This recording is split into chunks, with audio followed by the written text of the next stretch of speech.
Welcome back to Game On. Remember to stick around for our sports cage when we talk Victoria International Cycling Festival with Rob Fawcett and Olympian Seamus McGrath. Yeah, a little bizarre, a little uncomfortable. They both wore spandex on the set. Yeah, weirder you're still wearing spandex right now. Well, it's your birthday. I thought I'd do something special. Well, thanks. Yeah. But first, before we get to that, you're going to introduce us to some pack riding, Paul. Yeah, thank you very much. I can't look down. No. I cannot look down. The Ryder Hedgestall Tour de Victoria is now less than 50 days away as cyclists all over BC gear up for the community ride, the 90K jaunt, and the 140K route. Now, Jeff and I somehow got roped into the 140K ride, and the only way I'm getting through that is by pack riding. Yeah. And Seamus McGrath showed me how it's done.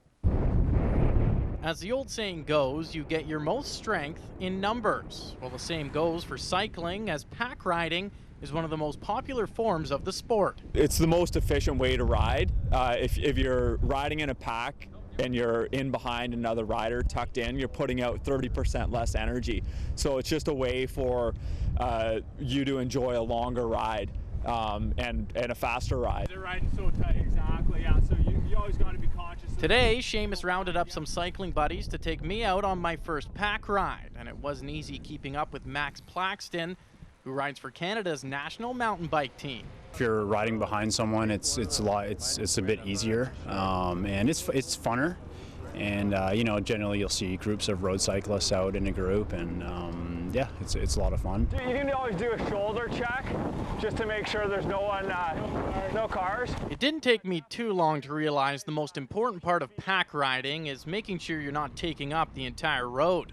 Cars are much more powerful than bikes, after all. You always got to be aware when you're cycling of what's going on in your surroundings. So if you're riding on a busy road and you're taking up half the lane, you got a single file. So you got to motion for the other riders to single file.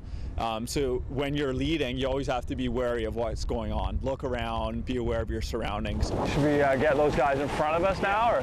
When you're in a group, when a car is passing you, then I think it's better if you're you know, in 2, 4, 6 group, 8 people. It's a lot easier for the car to get around you than if you're, you know, spread out on the road.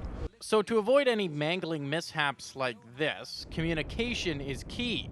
And for that, it's most important to stay on the wheel of the leader and to pay attention. Communication on the bike is huge because a lot of times there's wind noise and there's vehicle noise. You can't verbally communicate, so hand signals are quite effective when you're riding. So whether it be an elbow gesture to allow the other riders know that you want them to come to the front, or hand gestures just pointing out the direction you're going to be going. You know, get to know the riders in your group, what their ride style is like, you know, who's kind of fitter, who's not, who's, you know, who kind of has the best feel on the bike, and also just be aware of your elements, you know, that are around you, you know, the cars, pedestrians, other cyclists. And the least fit guy goes in the back? Yeah, that's kind of how it works, you know. Awesome, I love that. All kidding aside, there will be lots of packs riding together on race day, so get out and start practicing, as it does save a lot of time and energy. But be wary, spills can and do happen. There's traffic around, you can't swerve into the traffic, so sometimes you just have to lay it down. Yeah. I'm not looking forward to that. It'll happen.